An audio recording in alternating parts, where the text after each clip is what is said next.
The Directorate by Berthold Gambrel. Read by the author. Chapter 1. Luna.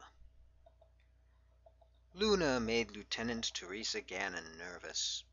The gray landscape of Earth's moon was disconcerting to a daughter of Mars, accustomed to rusty red deserts and winding canyons.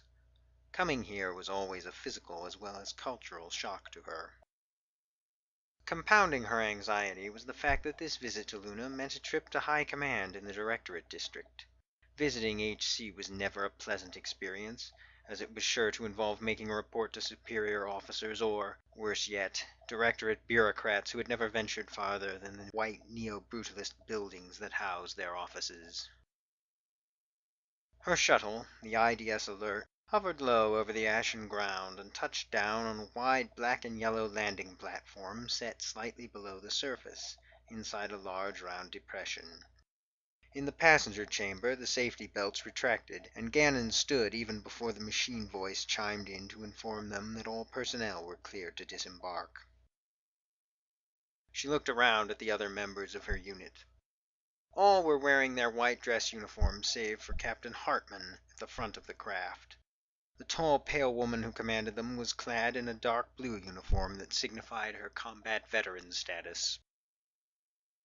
"Form 2 columns," the captain instructed crisply, her green eyes scanning the fidgeting group of service members in front of her.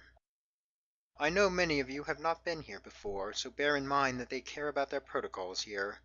We're going to check in at the central hub, and from there take rail to the Directorate." Gannon realized that she and the captain were likely the only ones who had visited Luna previously. She had been like the rest of them once, a naive Mars baby, unfamiliar with the rigid culture of the capital of the interplanetary triad. Her first visit had been 3 standard years before, in 2220, during the investigation of the disgraced General Brunner prior to his court-martial for providing material aid to smugglers. She had been an incidental witness in that case, having accidentally discovered irregularities in the cargo manifests of the cruiser IDS Dublin, which led in turn to the discovery of hundreds of liters of illegally produced Mariner wine from the south of Mars.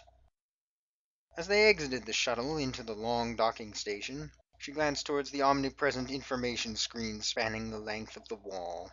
The news reports in 2220 had treated her as a heroic whistleblower. What were they going to say about her this time?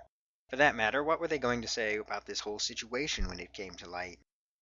She could hear a few disjointed lines from the news reports as the units marched down the otherwise quiet corridor. "Chairman Wilson to visit Nightingale Station high-altitude elevator site." 4 long-range cruisers launched at Southern Earth Foundry. "Cloning ban upheld by Justice Division Chancellor." The automatic doors slid open, and they walked through them into the densely packed hub station.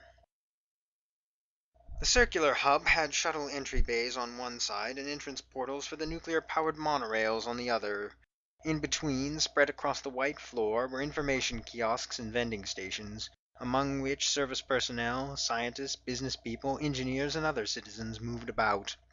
Covering the entirety of the kilometers-wide room was a vast, transparent dome, which afforded a splendid view of the Earth hanging high above, as well as of the small armada of civilian and military craft that hovered eternally overhead. At the very center of the immaculate station, stretching nearly to the top of the massive dome, was a statue of an imperious-looking man in a 22nd century military dress uniform. A peaked cap pulled low over squinted eyes that gazed down severely at the crowd below. The imposing figure was clad in a long coat, sculpted to appear as though swept partially aside by wind to reveal an array of medals arranged across the man's archaic tunic. The monument was positioned so that the Earth was forever in the sky behind it, thus making the entire planet, the seed from which humanity had sprung forth to venture into the universe, hang as the backdrop to this imposing Titan's features. Captain Hartman stopped at the foot of the statue and gave a salute, and the service members following stopped one by one and repeated the gesture of respect.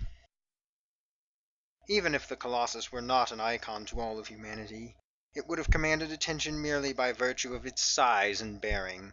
but when one knew its history, it was even more awesome to behold. It had been forged of minerals from Earth, Luna, and Mars, as a symbol of unity among the members of the Triad. Though additive manufacturing would have made it easy to produce them on site, symbolic power justified the time and cost of transporting raw materials from each world. During the Great War of Unification, beginning in 2148, the governments of Earth and Luna had battled for control of space lanes and shared resources. Though nanohydration had enabled settlements to form on other worlds, many materials could still only be produced with Earth's already developed mineral resources, forcing lunar and Martian colonists to depend on trade routes.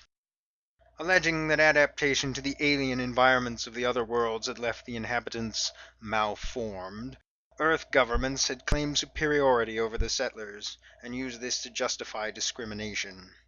And so, as the climate of Earth became less and less hospitable to humankind, its inhabitants had ventured to the pioneer worlds with little concern for the practices of early settlers.